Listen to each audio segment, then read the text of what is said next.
para nosotros pues es un goce, es una alegría tener a nuestro hermano Luis de la Peña, que además creo que nos hablará en español, no nos hablará en alemán. Eso va a ser una enorme alegría. Pues queridos, nuestros hermanos Luis de la Peña y Mari Carmen, vamos a hacer antes una oración y adelante. Padre, gracias por nuestros queridos hermanos que están con nosotros. Gracias porque para nosotros, para mí ha sido una alegría también pues ver a Luis hace unos meses, porque hacía tiempo que no nos veíamos, y estoy convencido que tú le vas a usar poderosamente. Cuida, Señor, sus vidas también, y con mucho gozo y alegría también les recibimos y esperamos que tú uses a tu siervo para que podamos ser todos bendecidos. En el nombre de Jesús. Amén, amén, amén.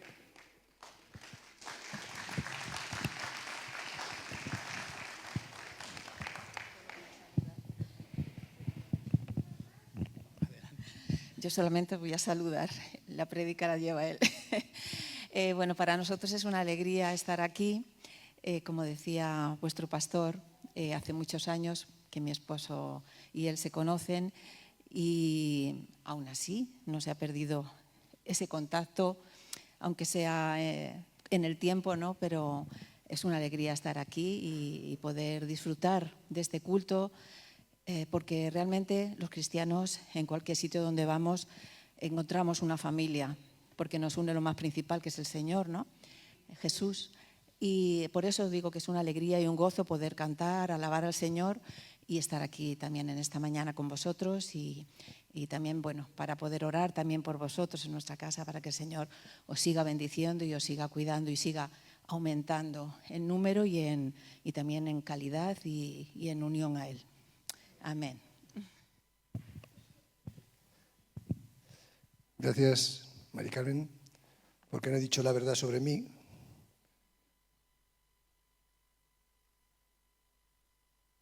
Buen esposo, maravilloso compañero. Alguno estaba esperando otra cosa. La verdad es que es una alegría poder estar aquí en la iglesia. He seguido vuestra andadura gracias a vuestro pastor, que somos amigos bueno, hablar de amigos en Facebook es un poco tonto, pero vamos, somos amigos y encima hemos tenido la posibilidad de estar en contacto desde Alemania y ha sido una alegría ver cómo el Señor está obrando aquí, está obrando poderosamente en la iglesia y hay que seguir. Como muy bien me decía una hermana cuando he llegado, está muy bien llegar a un punto, pero hay que seguir al siguiente. Y todavía quedan muchas cosas por hacer y predicar el mensaje del Evangelio, porque aunque hubiera aquí 20 iglesias, no serían suficientes para alcanzar a toda la población. Aunque fuera 50, podéis sumar iglesias como queráis, pero mientras no haya más testimonio por nuestra parte, hay que seguir luchando para que el diablo no tome autoridad ninguna sobre nosotros. Así que muchas gloria a Dios y dar gracias. Gracias a Ángel Luis por su amabilidad al presentarnos, por invitarnos. Es un privilegio, pero un privilegio animoso. O sea, no es un privilegio, que es un privilegio, hay que hacerlo.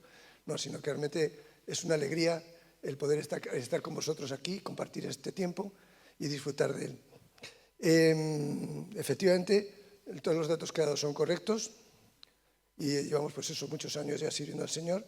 Y luego en Alemania, que bueno, lo de Alemania fue cuando iba y le dije al médico que me iba a ir a Alemania, me dijo, pero usted está loco, ¿qué va a hacer allí? Si tiene que aprender alemán y todo, con 58 años, ¿qué es lo que va a hacer allí? Bueno, pues el Señor sabía muy bien lo que teníamos que hacer y el Señor se glorificó allí también. Así que, pero echábamos mucho de menos España. Y el poder estar en contacto con vosotros, porque era la única iglesia española con la que estábamos en contacto, saber que estaba creciendo, que estaba moviendo el Señor. Luego, claro, llegas aquí y ves que efectivamente Dios está obrando poderosamente en nuestro país. Cuando me marché no sé si seríamos 150.000 evangélicos en toda España.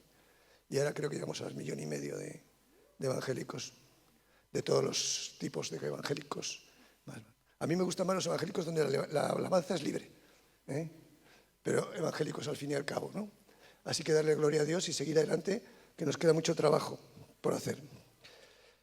Una cosa para Ángel Luis y la técnica de la iglesia. Había una iglesia en Alemania, en un pueblecito muy bonito que se llama Erbach, que tenían la pantalla aquí pegada en el púlpito.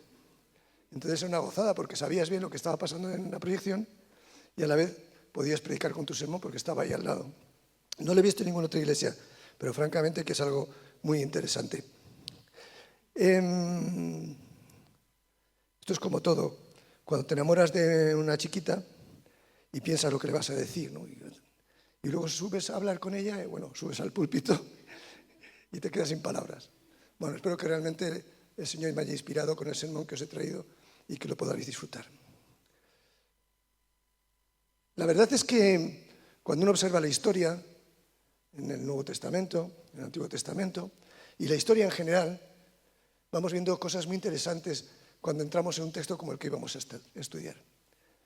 Es interesante saber que cuando un general romano lograba llegar a conseguir un territorio enorme, con 5.000 enemigos destruidos, con haber conseguido todas aquellas cosas que podían considerarse lo de la victoria de un general, se le celebraba un desfile.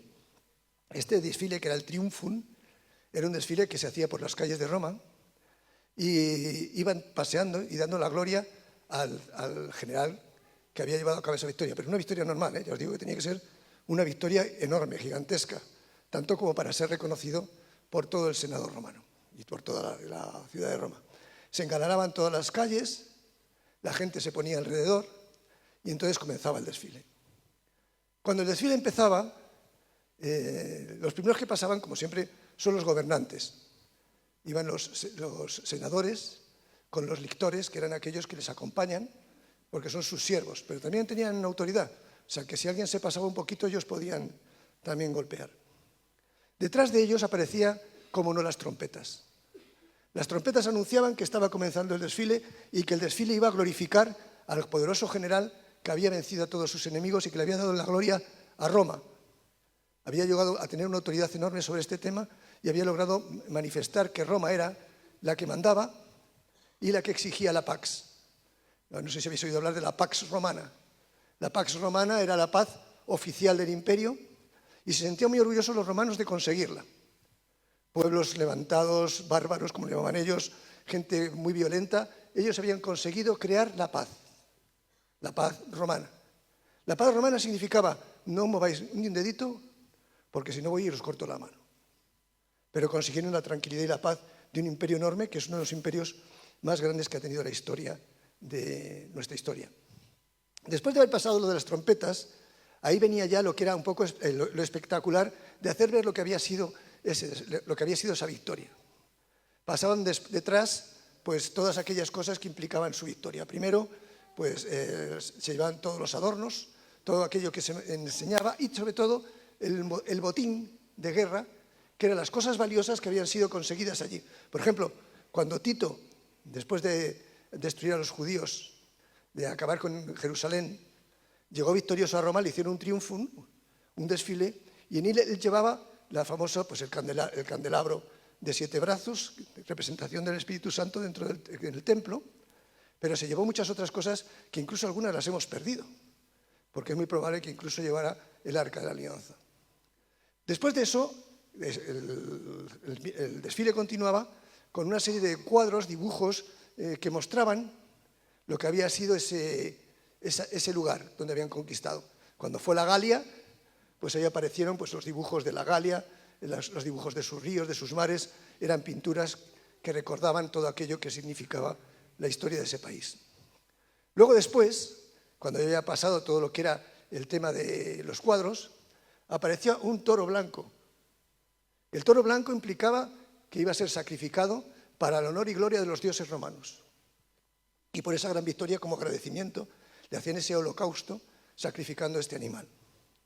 Después aparecían los generales y enemigos con los que se había enfrentado y habían sido detenidos o capturados por el general y sus soldados, lógicamente.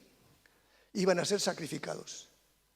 Ellos ya podían saber que iban a morir, no había otro lugar para su vida. No había perdón, no había misericordia, sino que iban a ser sacrificados. Una vez todo esto había pasado, y de haber pasado el toro, de haber preparado todo esto, entonces venía uno de los momentos más importantes del desfile, y es la presentación del general que había ganado. Era curioso porque este general iba en un carro llevado por 2 caballos y detrás había un siervo que le llevaba siempre una corona encima, diciéndole al oído: recuerda que eres humano, recuerda que eres humano, que no se le olvide su posición. Y finalmente, cuando esto ya había pasado, venía ya la familia y los soldados. Todo esto implicaba ya que todos ellos eran protagonistas de aquella victoria que se estaba celebrando. Finalmente recorrían Roma por sus calles hasta que llegaban al Senado. La gente cantaba y gritaba y de todo para alabar la grandeza de este general. Finalmente era recibido por los senadores y en el momento que fuera, pues si no era el César, pues el César si estuviera allí presente. Entonces todo era alegría, todo era algarabía, todo era una cosa impresionante de ver. Y eso es algo que Pablo nos va a recordar en el texto que voy a compartir con vosotros. Y bueno, ¿dónde Pablo habla de esto? Pues un texto muy importante de lo que nosotros pasamos a ser los protagonistas. Si vais a 2 Corintios, os animo a que me acompañéis.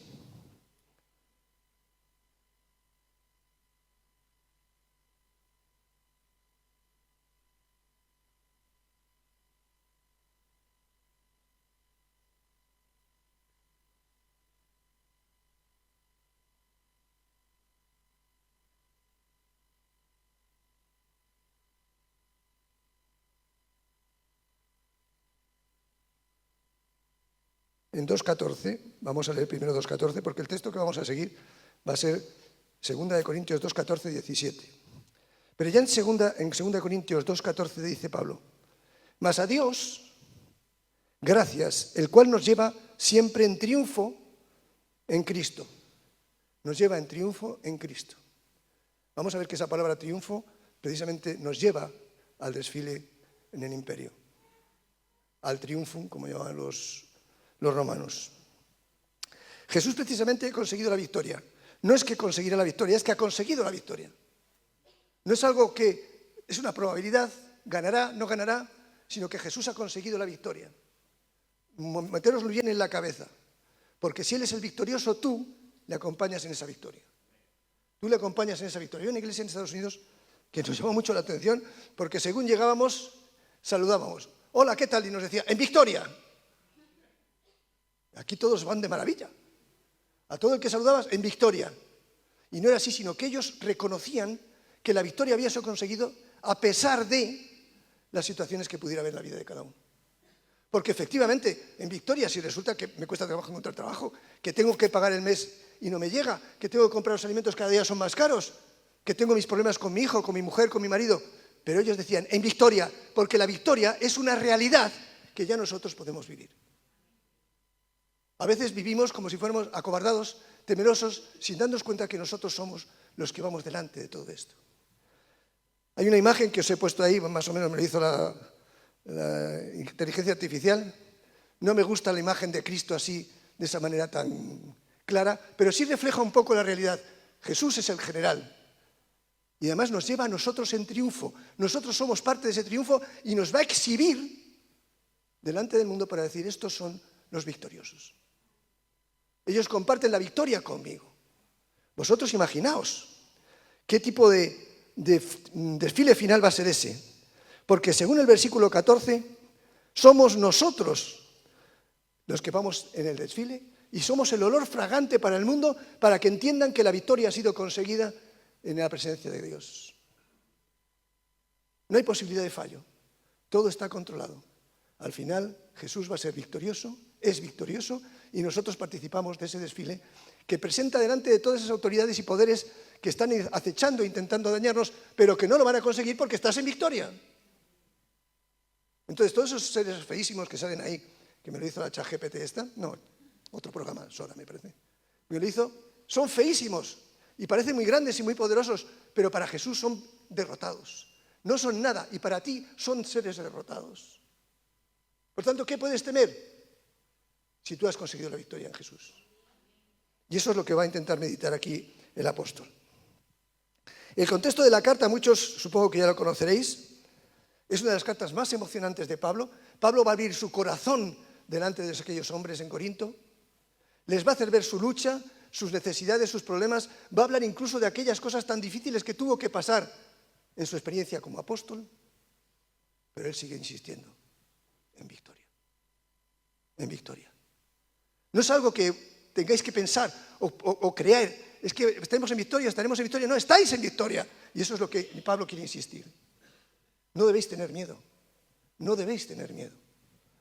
Tenéis la victoria en vuestras manos.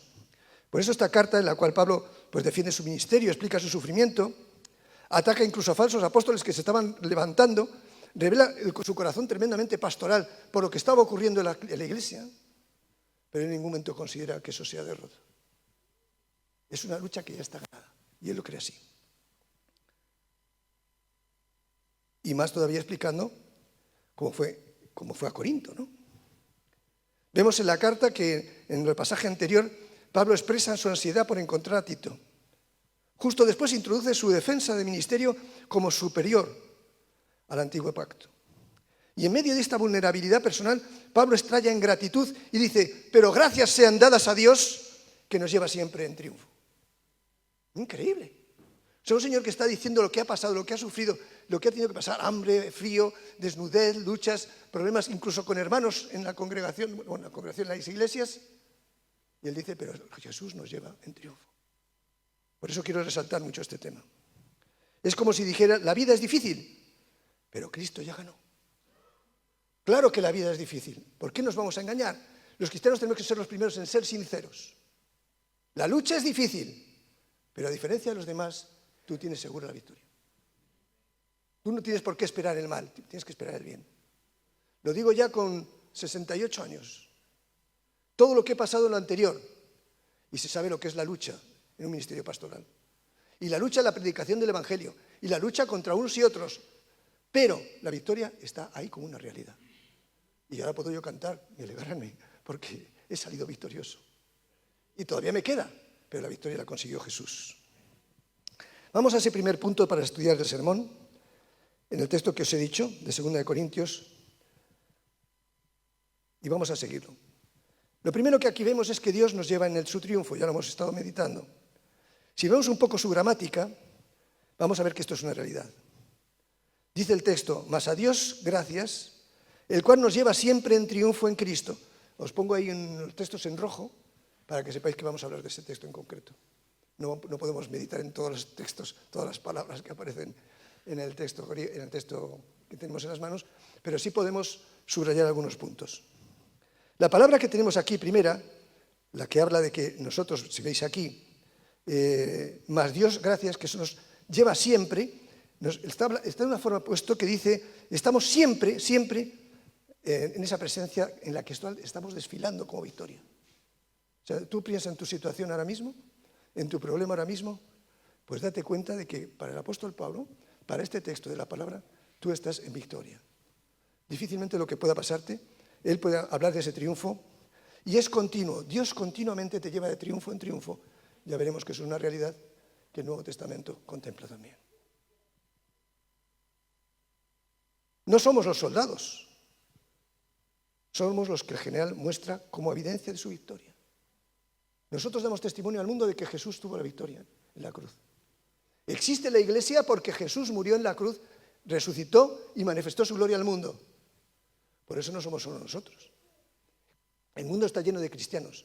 Y muchos cristianos se juegan la vida con fanáticos de otros tipos de religiones o ideologías políticas, dejan sus vidas ahí, pero siguen estando en victoria.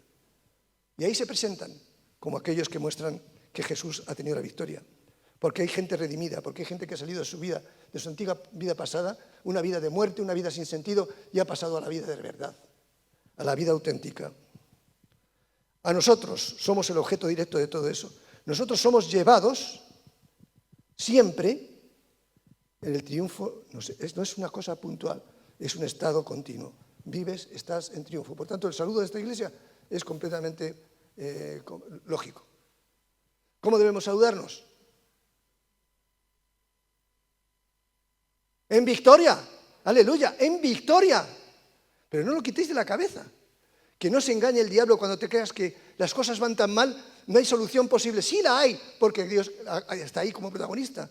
Él es el que ha conseguido la victoria en esta guerra. No es un estado puntual, como os he dicho, sino que es continua. En la literatura grecorromana, que es donde nos movemos en este momento, Esa palabra que estábamos viendo es una palabra técnica, esta que habla del triunfo de Cristo, en triunfo en Cristo. Esa palabra significa, técnicamente, en la mente de Pablo, en la mente de sus lectores, en lo que hemos visto antes. En ese cortejo victorioso que nadie se atrevía ni siquiera a cuestionar. ¿Vosotros imagináis algún romano que hubiera dicho, que tú no eres el general? ¿Qué hubiera pasado con él? ¿O tú ya no eres la victoria? ¿Qué hubiera pasado con él? Pues no lo quiero ni pensar. Pero vamos, los romanos no son de los que hablan. De hecho, tenían una máxima que decía res non verba. Haz y no digas. No hables, haz y no digas. O sea que cualquiera que pueda hacer algo que no debe hacer, rápidamente es juzgado y acribillado en ese mismísimo momento. La vida cristiana no es una tienda desde nuestras emociones, no se entienda desde nuestras emociones como desde el triunfo de Cristo, sino que se debe entender como una realidad absoluta. Y eso debéis clavarlo en vuestro corazón. Dios no nos invita al triunfo. Además es curioso porque el texto les dice así. Él nos arrastra al triunfo, Él nos lleva al triunfo para que sepamos que estamos en la victoria y estamos en el desfile correcto. Te arrastra al triunfo. Un cristiano nunca va a fracasar si está en las manos de Dios. Porque Él nos arrastra, tira de nosotros para que triunfemos. ¿Quién hubiera podido tener así un jefe o una persona en tu vida? A veces incluso tenemos experiencias muy negativas de personas que han estado a nuestro lado y en vez de llevarnos al bien nos han llevado al mal. Porque han sido demasiado estrictos en su disciplina o al contrario, han sido demasiado laxos. Pero Dios nos arrastra al triunfo. Por tanto, ¿qué puedes hacer contra el tirón de Dios? Yo no quiero triunfar. Quiero seguir ahí, sufriendo con lo que pasó o lo que me ha pasado en mi vida. No. Aquí tira de Él de ti, para que no te quedes ahí, en la falta de victoria. Agustín de Hipona decía que el ser humano busca continuamente en la ciudad del hombre. ¿Y qué encuentra? Nada. Entonces, ¿qué tiende a buscar la ciudad de Dios? Tiende a buscar realmente una respuesta auténtica que no te falle. No sé lo que os habrá pasado a vosotros, pero yo en mi vida he creído en partidos políticos, he creído en el poder de la ciencia, y bueno, tengo todavía visiones sobre eso, pero cómo eso nos frustra, porque realmente no ocurre lo que esperamos de ellos. Pero sin embargo, en el caso del Señor, nunca hay frustración. Siempre hay victoria. Un sociólogo que se llama Durkheim describe cómo las sociedades celebran con desfiles triunfales las victorias de su raza, de su pueblo. Aquí no está ocurriendo esto. Aquí Pablo afirma nuestra identidad se refuerza siguiendo a Cristo en su triunfo. Dice Romanos 8:37, antes en todas estas cosas somos más que vencedores por medio de aquel que nos amó. ¿Cómo conocemos ese texto, verdad? ¿Cómo lo vivimos? Colosenses 2:15, y despojando a los principados y a las potestades, los exhibió públicamente, triunfando, otra vez la palabra triunfo, sobre ellos en la cruz. Todo lo que implica derrota para el mundo es victoria en Jesucristo. Seguimos en la procesión del Rey, a la cual hemos sido invitados. ¿Qué parte de tu semana se ve diferente si creyeses que estás desde el triunfo de Cristo? Ahora piensa en esta semana pasada, ¿qué te ha derrotado? ¿O crees que te ha derrotado? ¿Qué es lo que te ha pasado que has sentido como abandono o has sentido que las cosas no funcionan? Porque eso no es verdad. Eso es solo un reflejo de lo que el diablo intenta hacer en vuestras vidas. Pero el que tiene la victoria lo ha conseguido ya. No hay que conseguirlo, lo ha conseguido ya. El segundo punto que podemos meditar en este texto, en los versículos 14 y 16, dice que somos fragancia de Cristo. Y por medio de nosotros manifiesta en todo lugar el olor de su conocimiento. El grato olor que se acerca a Dios en el altar. Cuando el sacrificio es llevado, nosotros lo manifestamos al exterior. Somos el olor de Cristo. Y no hay necesidad de ningún desodorante. Sois el olor de Cristo. Y es una fragancia especial que llega a las narices de Dios como olor grato. Sois lo que Dios más quiere. Lo hemos estado cantando.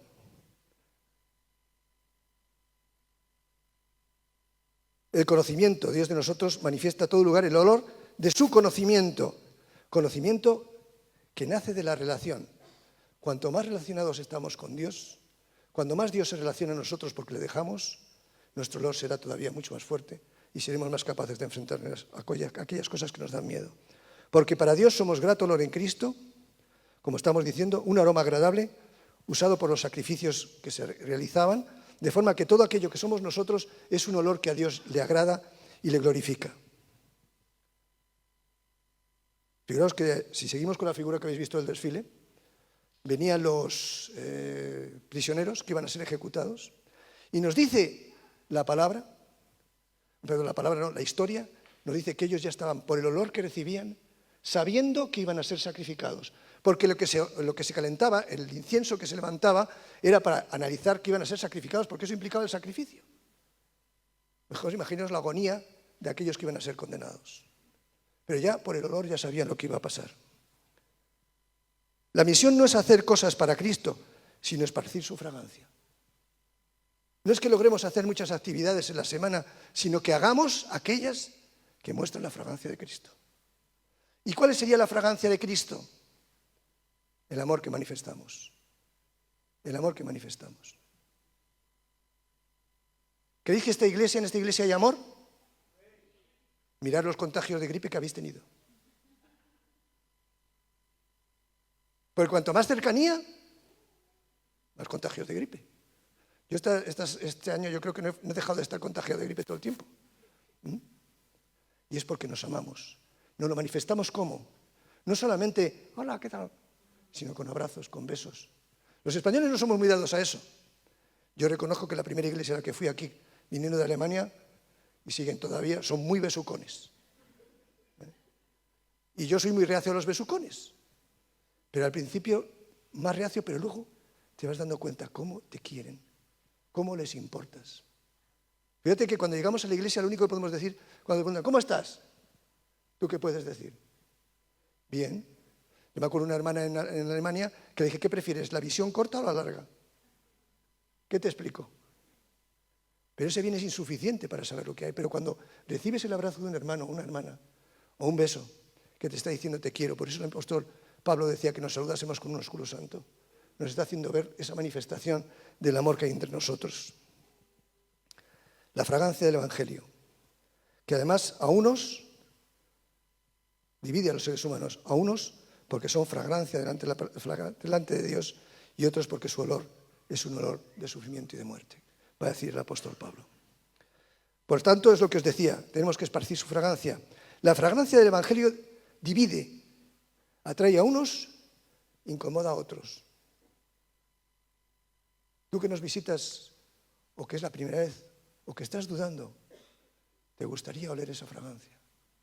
¿Te gustaría disfrutar de aquello que Dios nos ha dado de manera exterior para sentirnos fortalecidos y parte de ese triunfo?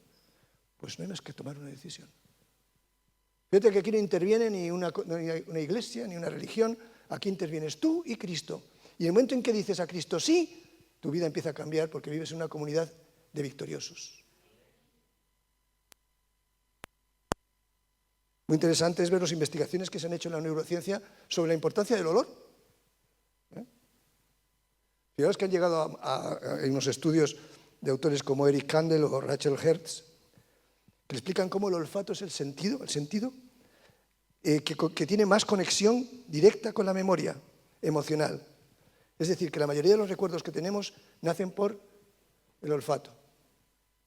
Nuestro olor, el olor de Cristo, no estoy hablando del olor físico, porque hay algunos que son más guarretes, el olor de Cristo se transmite dándoles al otro la esperanza y la alegría.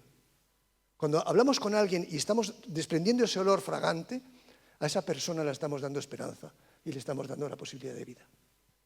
Por eso es tan importante oler a Cristo. Oler a Cristo. En tu trabajo, por ejemplo, desde la fragancia de Cristo, ¿se huele después de tus palabras? Estás trabajando y se puede decir que Cristo, el olor de Cristo está moviéndose por tu presencia? Alguno me estará preguntando, bueno, ¿y dónde se compra la colonia Cristo? Y así ya huelo, ¿no? Eso es ser demasiado literal. Se refiere a tu actitud, a tu respeto, a tu comportamiento, a tu boca, que es lo que dicen tus palabras. Todo eso manifiesta el olor de Cristo. ¿Cómo lo ves en tu trabajo? ¿O en casa? ¿Cómo lo ve tu esposa? ¿Cómo lo ven tus hijos? ¿Huele a Cristo en tu casa? Espero que sí. Si no, ya tenéis aquí un retiro de familia, de parejas, para que podáis, de familias, para que también podáis aprender más. ¿Cuánto no hemos entrado? Yo tengo un recuerdo maravilloso de Cercedilla, que era donde veraneaba con mis padres cuando era jovencito. Y luego he vuelto ahí con Mari Carmen. Y hay una panadería que está cerca de La Peñota, para subir y hacer el paseo ese que hay por allí, que si tenéis la oportunidad, según salís de la estación de tren de Cercedilla, os echáis a mano izquierda, bajáis, y ahí al lado del río vais a encontrar la panadería. Pero es que no hace falta buscarla, es que la vais a oler. Huele a pan recién hecho, que aunque no tengas hambre, ya estás pensando en el bocadillo que te vas a hacer. Eso deberíamos ser nosotros. Cuando alguien nos busca y el olor que representamos de Cristo les anima a decir, puedo encontrar consuelo. Yo puedo hablar con esa persona que va a ser sincera y no va a manipular mis palabras. Va a ser alguien que realmente confía en mí porque él cree en su Dios. ¿No os ha pasado alguna vez que he dicho, algo pasa contigo, tú eres diferente? Y eso es porque ese olor está ahí, moviéndose, el olor de Cristo. Por eso, la pregunta directa es, ¿qué aroma espiritual dejas cuando abandonas una conversación? ¿Qué los demás recuerdan de ti? Efesios 5:2 dice, y andad en amor como también Cristo nos amó y se entregó a sí mismo por nosotros. ¿Y qué dice? Ofrenda y sacrificio a Dios en olor fragante. En olor fragante. Un olor que echa para atrás de lo fuerte que es, que muestra que tú tienes a Cristo en tu vida. Antes había un perfume, claro, es muy, muy castizo, muy español, que olía muchísimo, pero era apestoso. Bueno, para mí, a lo mejor todavía algunos usan el pachuli. Y olía muy fuerte. Y cuando alguien llegaba, mira, ahí llega Pedro, que es el del pachuli. Ojalá pudieran decir de nosotros, ahí viene Pedro, viene Antonio, viene María, viene Luis, porque se nota ya la paz que nos va a transmitir porque tiene su relación con Cristo.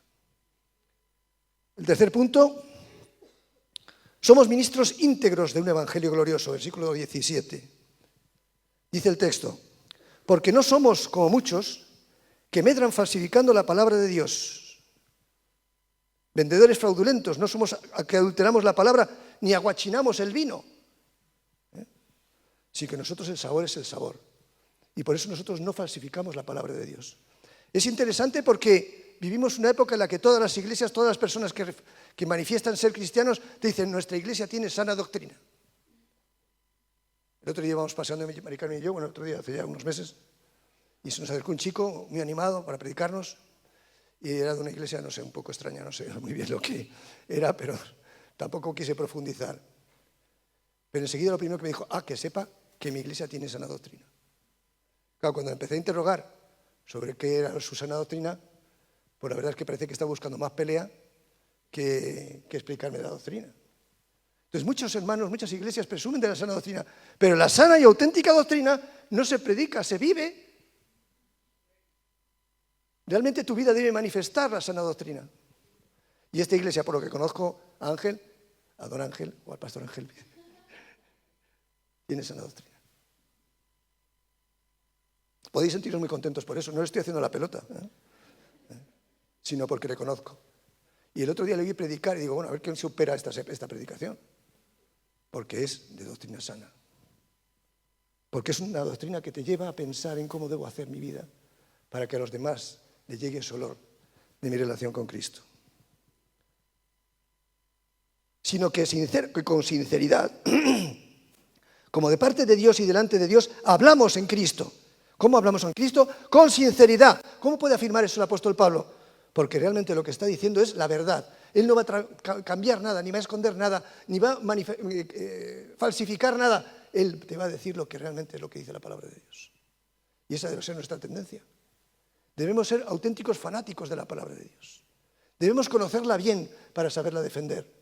Y es algo de lo que falta a las iglesias en este momento. No somos capaces de responder a las preguntas que nos hacen porque tenemos miedo a decir lo que realmente la palabra dice. Y no hay que tener miedo. Si tenéis el triunfo, si tenéis la victoria, si es real lo que estáis diciendo, no sois como aquellos que intentan medrar o engañar o cambiar la palabra de Dios, sino que la venís a predicar tal y como es. Y eso funciona, y eso funciona. Y este mundo lo necesita además. ¿Cómo se traduce la palabra sinceridad? Pero es que es curioso porque nosotros, aquí hablamos del famoso hecho de la sinceridad como la madera, que tiene un agujerito y entonces lo rellenamos con cera, entonces la madera deja de ser sincera cuando tiene cera. Es de perogrullo. Pero aquí está hablando Pablo de como si todo esto fuera transparente y lo miraras a la luz del sol y no hubiera resquebrajos, no hubiera agujeros, sino que se veía perfectamente. Eso es ser sincero, que no tienes nada que ocultar, que no tienes nada con lo que engañar. Cuando alguien viene a la iglesia y habla conmigo sobre que quiere venir a esta iglesia, yo digo, no hay más. El evangelio, no hay más. Ah, pero luego no me van a sacar el dinero, no. Luego no van a hablarme de otras doctrinas en las cuales el pastor es como semidios, no. Lo que hay en el evangelio es puro y nada más. Y no debemos falsificarlo ni cambiarlo. La palabra que hablemos, y delante de Dios hablamos en Cristo, es una palabra que no es hablar en Cristo, sino hablar en Cristo. Que seamos capaces de levantar la voz y decir lo que Cristo ha significado en nuestras vidas. Tienen menos cara los que no creen, que lo chillan, lo gritan y lo hacen de todo para que se les oiga, y nosotros vamos muy callados. ¿Qué dicen los cristianos sobre lo que está pasando? ¿Qué dicen los cristianos sobre lo que dice la palabra? Sobre tu propia vida, sobre tu vida de pecado, sobre temas complejos como el aborto, la homosexualidad, a explotar a los trabajadores. ¿Qué dicen los cristianos? Deberíamos tener la voz muy alta para hablar de todo esto, porque hablamos la palabra de Dios, como dice Pablo. La integridad no es opcional, es la norma que debe autentificar el Evangelio. No podemos engañar a nadie. Y el que venga, que sepa la verdad, pura y dura. O al contrario, alegre y divertida. No tenemos por qué siempre ver la sinceridad como algo puro y duro. Podría ser a lo mejor que sea alegre y divertido. Estamos comunicando la verdad del gozo, del auténtico gozo, de la auténtica esperanza, de la auténtica libertad que es en Cristo Jesús. El ministerio no es un espectáculo, es hablar delante de Dios. ¿Cuántas veces hemos convertido nuestras iglesias en auténticos espectáculos para ver si atraemos gente? Eso no es ser sincero.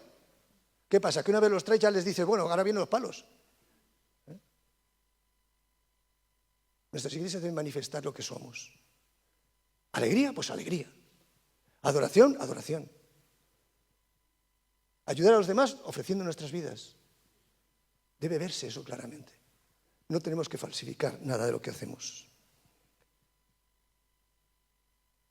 Es curioso porque a mí me gusta mucho mirar lo que dicen los que no son cristianos.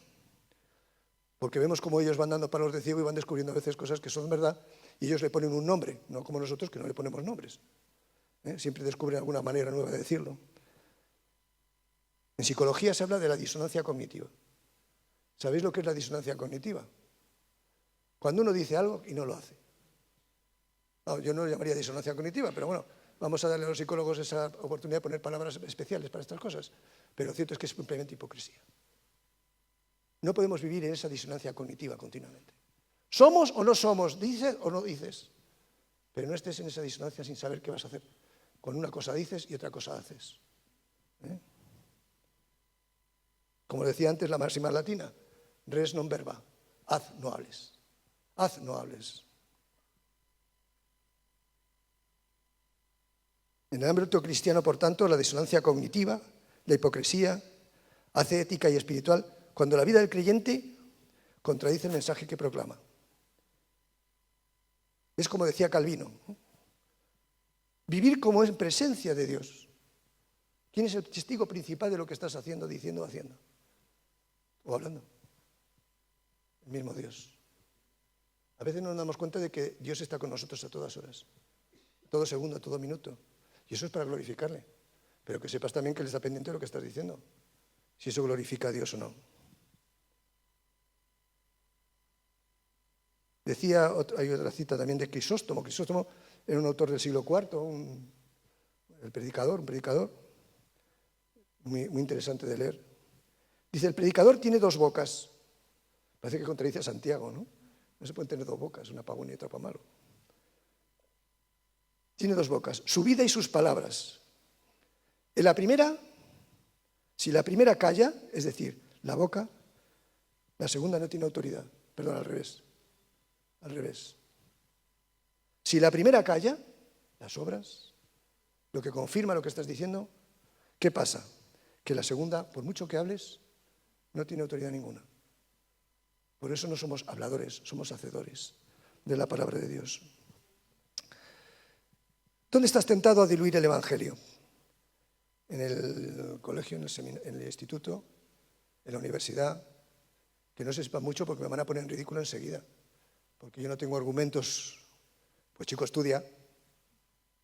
La primera vez que yo, como creyente recién convertido, pero reciente,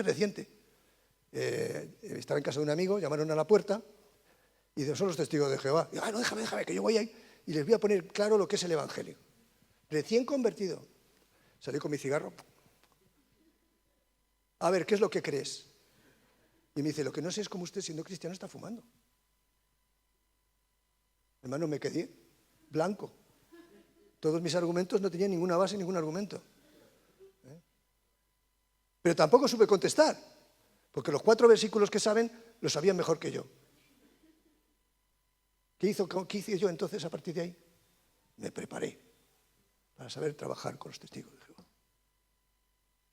Y entonces no había nada, no había materiales, estaba la Biblia y un libro que me llama que se llamaba Los falsos testigos de Jehová, algo así, que es un libro muy clásico, que ni siquiera estaba hecho por un creyente, pero era un libro muy lleno de material que podías utilizar. ¿Qué quiero deciros con eso? ¿Que no sabes qué decir en la universidad?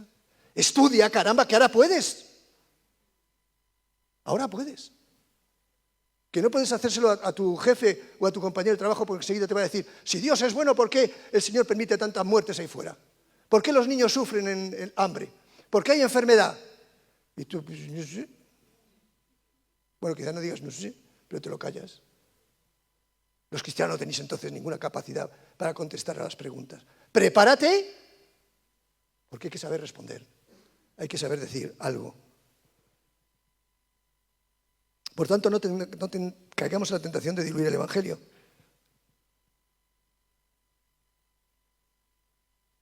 ¿Tu vida, como hacíamos con la transparencia, resiste la luz del sol? ¿Se nos puede ver al sol y ver que realmente no tenemos ninguna cosilla ahí falsa? En 2 Timoteo 4:2-4 dice, que prediques la palabra, porque vendrá tiempo cuando no sufrirán la sana doctrina. Pero es que esto es una profecía que se ha ido cumpliendo y se sigue cumpliendo. Llegará un momento en que la gente no buscará la verdad, sino con tal de sentirse bien, pues irán a un predicador cristiano o irán a un predicador, un coaching, un consejero que te pueda apoyar y moverte en tu situación personal.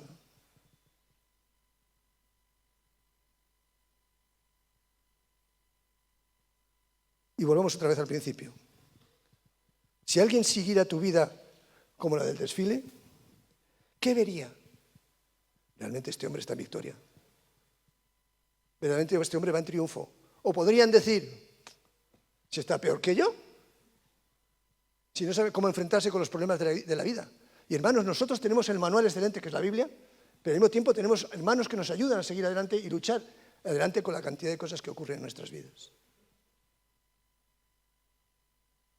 En el desfile del rey, el mensaje de Pablo es claro. Cristo ganó. No hay discusión.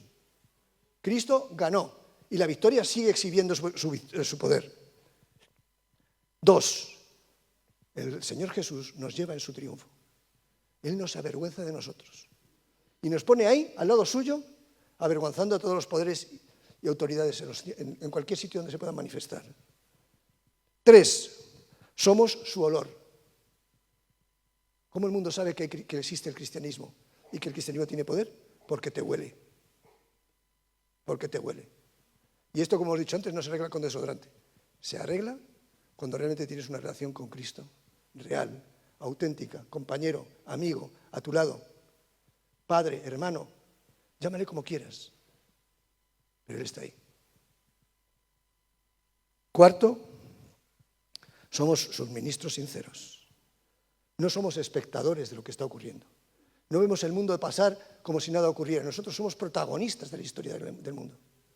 El mundo no sería nada comparado con lo que es ahora si no hubiera existido el mensaje de Jesús. No quiero ni imaginar a dónde habríamos podido llegar. Pero gracias a que estamos aquí, esta pequeña congregación o gran congregación, es por lo que posiblemente muchas cosas no ocurran en Leganés.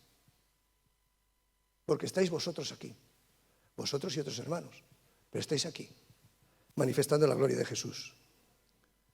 Somos, por tanto, partícipes del desfile triunfal del Rey Jesucristo, que no será en el futuro, sino que ese desfile es ya presente. Y vosotros sois los que muestran su fragancia y su poder y su autoridad. Habéis conseguido la victoria porque Cristo consiguió la victoria. Si te has sentido derrotado, inmediatamente cambia el chip. Cristo ha ganado la victoria y yo soy partícipe de ella. Si esta semana sientes la tentación de sentirte derrotado, piensa que Él tiene la victoria porque es el Todopoderoso.